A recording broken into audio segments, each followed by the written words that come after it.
two lonely travellers in the Qatar desert. One of them has an email in his inbox that gives him $1 billion.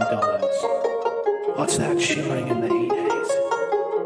Is it a football theme park? I think it is. Hey, let's go check it out. What is this place? It's amazing. Is it Footballland?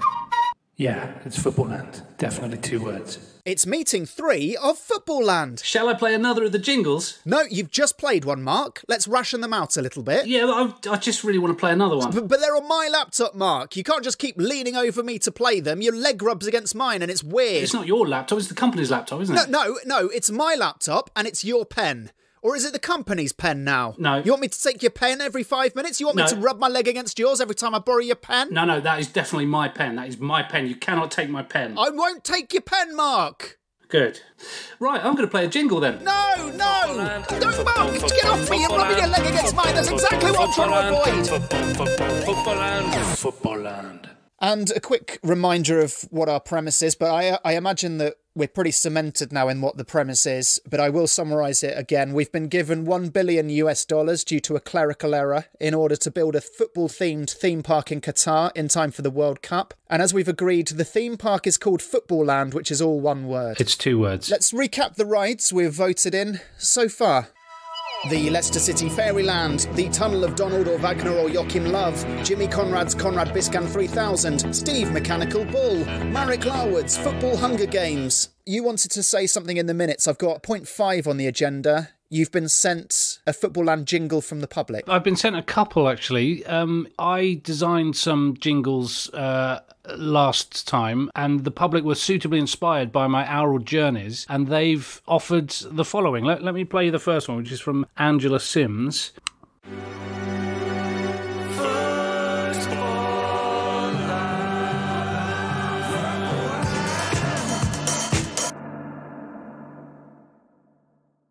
Is that finished? Yeah, it's powerful, isn't it? It came to quite an abrupt end. Is it a free trial and we've got to pay for the rest? No. Well, I don't think so. I'm pretty sure that's it. I quite like the way it builds and then just buggers off. It's exciting, and you think, where's it gone? I want to chase this thing. I want to locate it and get on it, get in it. There's a lot of reverb towards the end of that. It sounds ominous. I like it, but is that the right tone? Do we want people to feel a sense of foreboding as they enter the park? Can you have ominously good? Because that's how I took that tone. Okay, and you said there's a second jingle. Yes, they are called Bob and Giddy. I'm assuming Giddy is short for Gideon, unless it's a very dizzy person. But here's this. I think you're going to like this one. Son, tell them about Footballland. Footballland is the one for me. Footballland is the one for me. Good for you and your baby. Yeah. Footballland. I love it. I actually do. I'm overwhelmed by that. I love it. It's uplifting. It's very father and son-esque. Is that a thing? Because that's what I heard. I heard a father and a son going on a journey to Footballland and spending upwards of $150 in the park. To me, there's all kinds of stories in that narrative. I mean, it plays out that, I imagine the father wanted a daughter, they haven't got on for ages, and the thing that has brought them together is us doing this park. I think we've saved that particular family, and you can hear that in the jingle, and it's wonderful to think that we've done that. Is there the suggestion of another baby on the way? Or is the child talking to his father and his father's actually got a relationship with another woman that is not his mother, and they've had a child outside of the marriage? Because the child wouldn't say fun for you and your baby. He would say fun for you and my brother, your child or my sister. Yeah. He wouldn't refer to your baby like that, especially not a child's. It feels like something the disgruntled mother might call this out-of-wedlock sprog. But nonetheless, it's uplifting because, obviously this boy wants his stepbrother, or whatever you call it, to be part of the family or come to Footballland with him. Yeah, I mean, I had a slightly different reading. I thought in this modern age of technology and anything's possible, I thought the dad was pregnant, but your reading is probably more correct. But either way, it's a beautiful thing. All in favour of both of those jingles, say aye. Aye. Well done, congratulations. Now, speaking of music, I've actually designed a piece of music to accompany Steve Mechanical Bull. Amazing. And I have the vision that this would be listened to in the queue to hype people up before they take on the Steve Bull himself. I've got it right here. Would you like to listen? Yes, please. So this would play in the queue, and it would kind of serve up the context of the ride. Get on me and stay on me for as long as you in well can. I'm naked. There it is. That's the soundscape to accompany Steve Mechanical Bull. That's astonishing. I have one slight concern. I'm slightly worried it's a bit too sexy. What do you mean it's too sexy? It is quite sexy. I got fairly excited, and then I remembered it was you.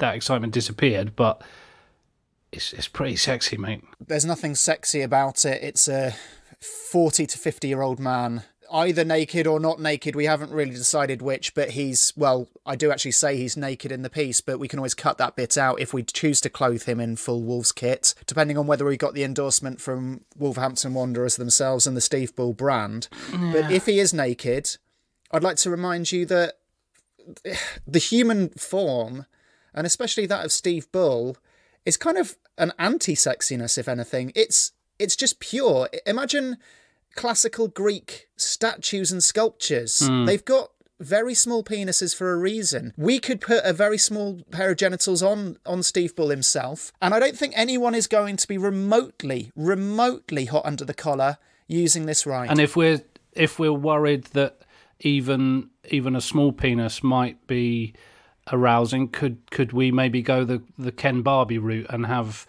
smooth undercrackers for the mechanical Steve Bull? I wouldn't want to do that because I want to respect the manhood of Steve Bull, and I feel that, I don't know, you don't want to make him a eunuch. No. You want to respect the animalistic nature of the Bullmeister. I know he's not endorsing this ride, but he won't endorse it if he's got no genitals. You know, if we say to him, look, Steve, we've crafted a muscle-bound, bull-like body for you. Have a look at this. It's lifelike. It's photorealistic. We've toned you up in the arms and the legs, especially the thighs. Because if he's on all fours, as we've discussed, imagine the form as it goes over his thighs, up over his buttocks, and over that back where you have to sit. Can you just imagine that? I am imagining it. Holding on to, if we add chest hair, because I think you need to hang on to something to stay on this mechanical bull. Not to reintroduce the element of sexiness, because I think we've established this is Greco wrestling pure and simple.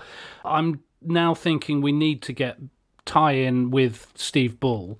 So if he's not going to go for the smooth undercrackers, I suspect he won't be that enamoured of tiny penis. Is there a version, keeping it non-sexual, where he's got a huge schlong? Would that get him involved? As long as it doesn't make the game easier.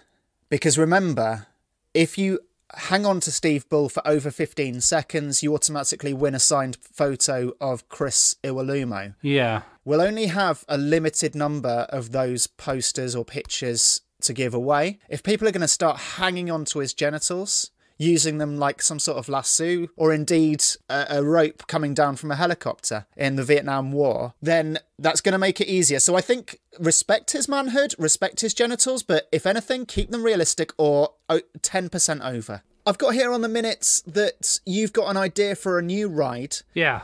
This is called, working title, Ferguson Mindgames. And because Sir Alex Ferguson is largely seen as a peripheral figure now, he's vintage. This kind of plays into the vintage fairground theme. Have you seen the film Big? So in that, the Zoltar Speaks is like a fortune teller in the style of 1930s fairgrounds. So it's a big head in a glass case. So because money's no object for us, this is designed like that, but it's massive. It's a wine-mottled Glaswegian head in a glass case, but it's so big you can get inside it. Not only that, it's big enough for 100 people to get inside it. So you're literally clambering around, having a whole lot of fun inside Alex Ferguson's mind. And that is why it's called the Mind Games. So they're games to be played in the mind of Sir Alex Ferguson. Yes. Now, just as he was a bit of a tinker and would mess with the psychological equilibrium of his opponents, so this ride guarantees to mess with your mind, so much so that you're permanently altered mentally when you exit it. It's so disorientating. I cannot stress this enough. It's throwing you about physically and emotionally. The head is spinning at all times, slowly, but it means you're never quite sure whether you're standing on the walls or the ceiling. Your orientation is permanently being taken away from you. There's a Glaswegian voice barking constantly from the loudspeakers. To some people, it's whispering nice things. It's like, hello, you... I can't do the accent. Hello, you are my favourite. And then for others, it's not being nice at all. Like, who do you think you are? What do you think you're doing?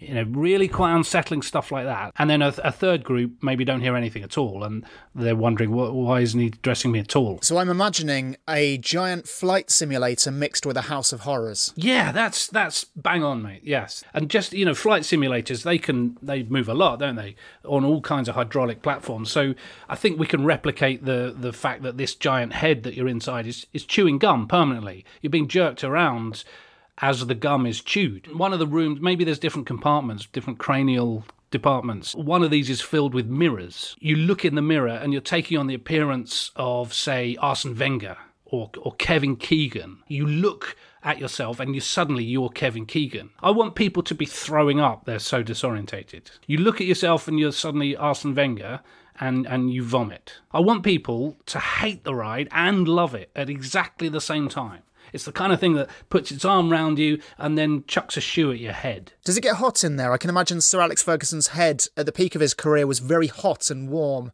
uncomfortable to be inside at the best of times. It's hot, it's uncomfortable. The slightest noise, like maybe we have a giant Mike Phelan pop a balloon next to this, and the whole thing just goes into meltdown temporarily. Do you have the constant sense, and you can't put your finger on how or why, but the constant sense that you have a disappointing son? You feel like this whole ride is disappointed with you, it's pissed off with you, and you've no idea why. And I think, you know, at the end it spits you out and you can buy a photo of yourself, and you know, the photo is a ghostly, haunted look of half you and half Kevin Keegan. There's a bit of Giggsy about you, and so you probably vomit again. So we just have to have a couple of janitors just making sure that they clear up between rides and also in the gift shop permanently. And I think we need to have one eye on health and safety, so if anyone is too disturbed, they can have it all erased by going into the Rafa Benitez fax tent, which doesn't make much sense either, but is a wholly more positive experience. Have you done any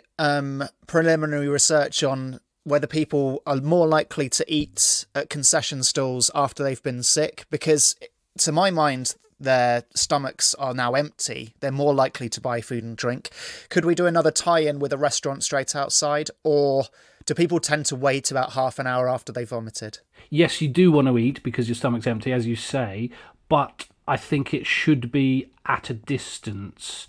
Not for the people exiting the Ferguson Mindgames, more for the people in the restaurant. If you're sat at a restaurant watching lots of people be very sick, it might put you off your experience. So we either shield the restaurant from the view of the exit to Ferguson Mindgames, or we have it at a different part of the park. Could we sell them back their vomit in the form of a key ring? Yeah, I think in a sort of Jurassic Park, you'll vomit in a chunk of amber. Mark, it's an absolute winner in my eyes. It's a 5-star ride, and I can't wait to see it in the park. Great. Let's have a vote on it. All in favour of Sir Alex Ferguson's Mindgames, say aye after 3.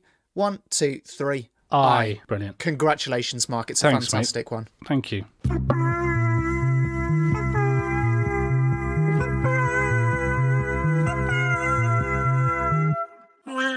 OK, Mark, we've got a special guest now who wants to pitch a ride. Fantastic. Is it the comedy actor Nim Odedra, who is currently a presenter on Saturdays for Asian Network? Yes, it is.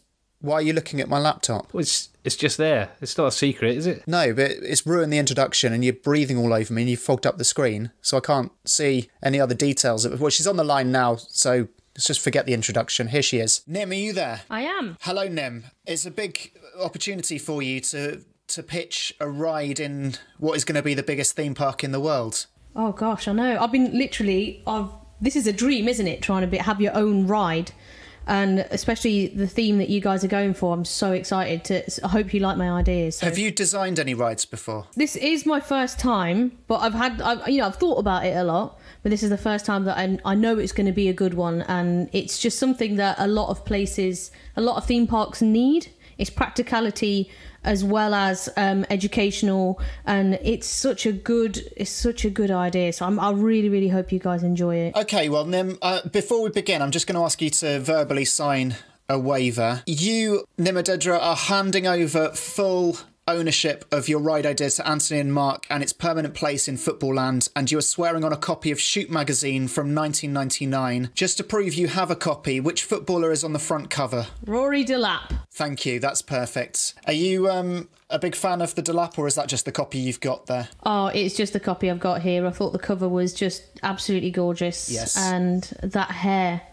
Stunning. Well, he needed that hair to do the throw-ins. Anyway, let's carry on. Let's go ahead with your idea. You've got an idea that's practical and educational, and they're two things we're really looking for. Yes, that's right. But obviously, don't forget thrilling. Thrilling is one of the incredible parts about this ride. So I was going to go for a monorail, but instead of the monorail, it is called Betrayal, like rail, betrayal. It's a monorail that you have to get on, because obviously from the car park to the theme park there's so much distance, and it's obviously I'm imagining Footballland's going to be huge, so the idea is that you need to get on this to take you to the actual rest of the attractions. So this is the first impact that you will have on all the customers that are coming to the park. So it will be a train, a monorail type train that will give you a tour of what you've got coming up to see. So on the left you might see like Giggs's Gardens, where you can sleep with the brother and sister-in-laws.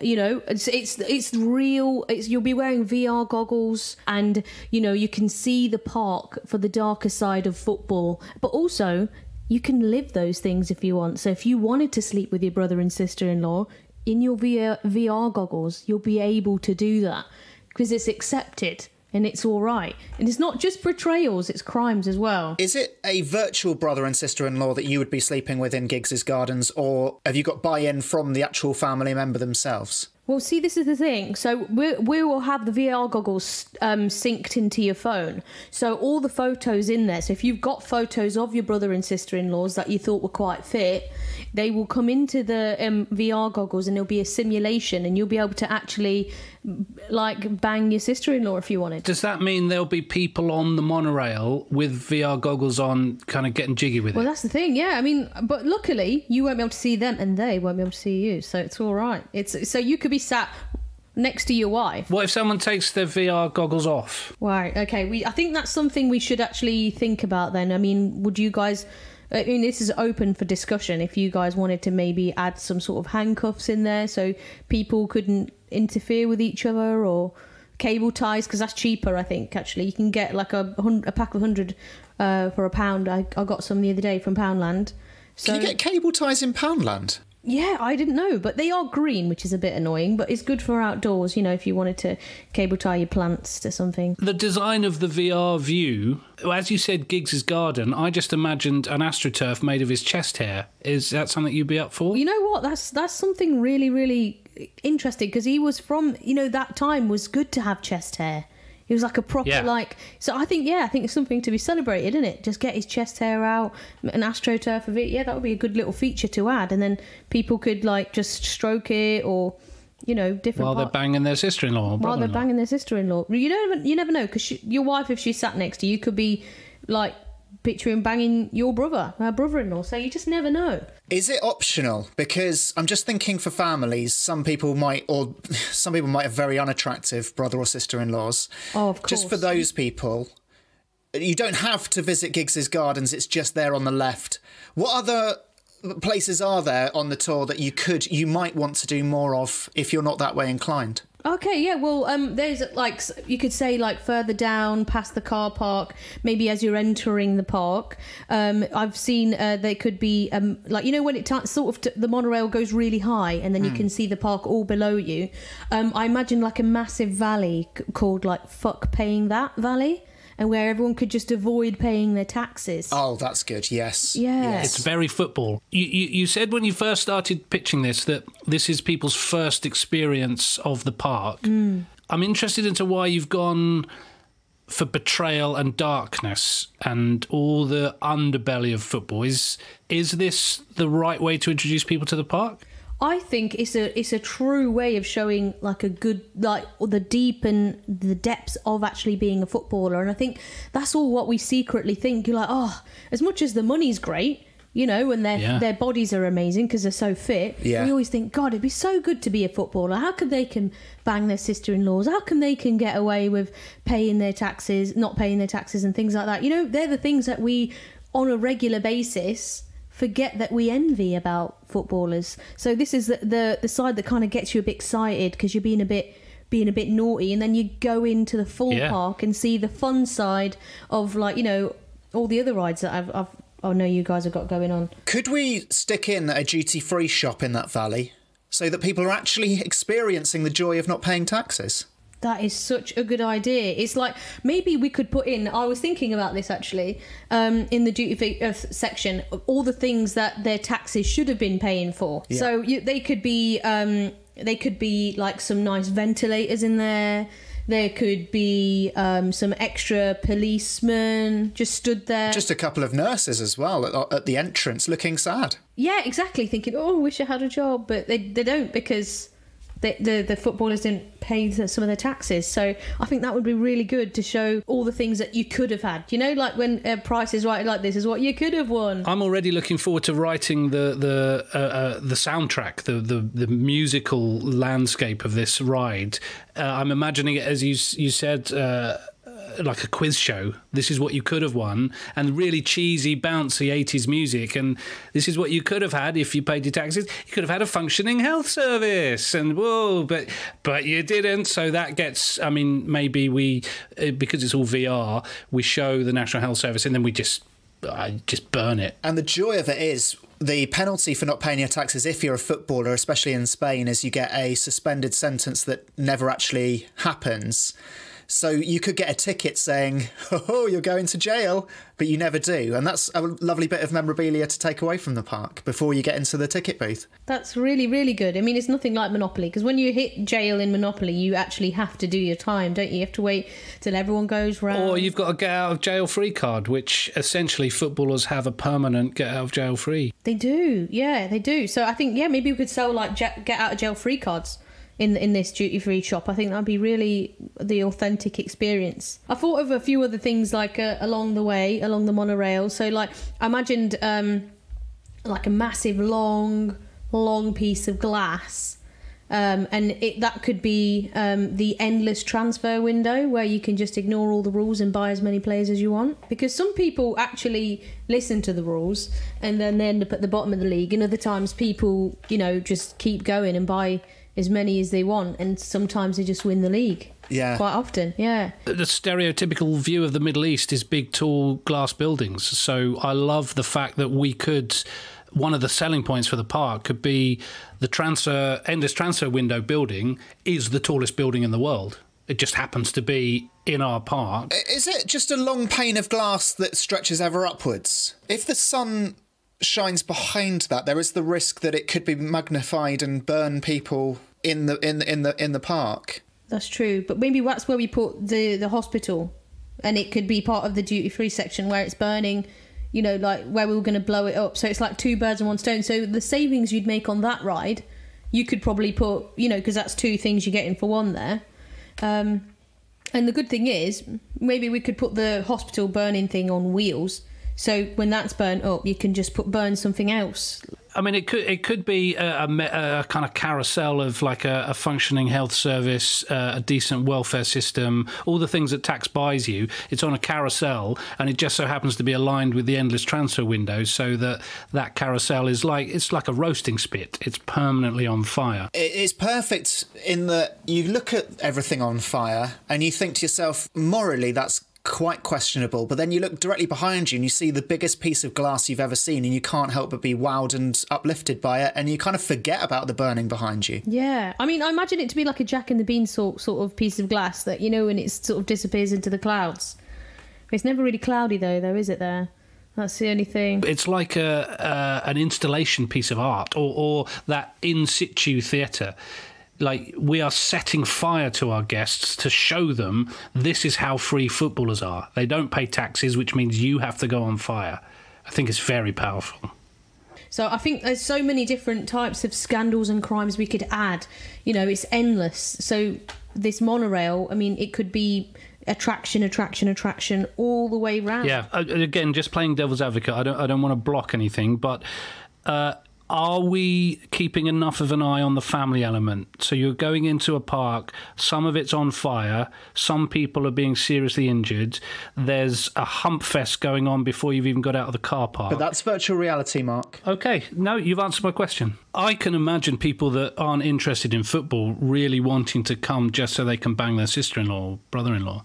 I think that's a really good point. What you've done is open up the market for people that wouldn't go anywhere near anything related to football and just live out their wildest fantasies. I think this is very strong. And that's exactly what we want to get across with the park. Football is such a universal sport. We forget there are many people who aren't interested in it at all, but we still want their money. We could go into the OAP home and where you can be Wayne Rooney and just go balls deep in as many grannies as you want. So all in favour of the Betrayal, the monorail that goes around the park, which is absolutely vital for infrastructure and for transportation, say aye after 3. 1, 2, 3.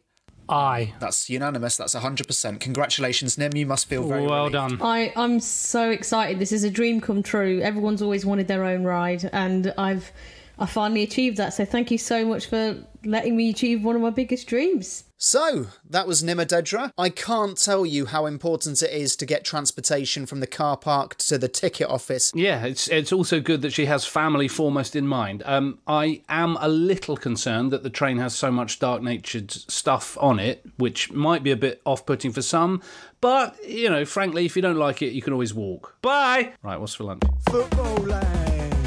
I love it. I actually do.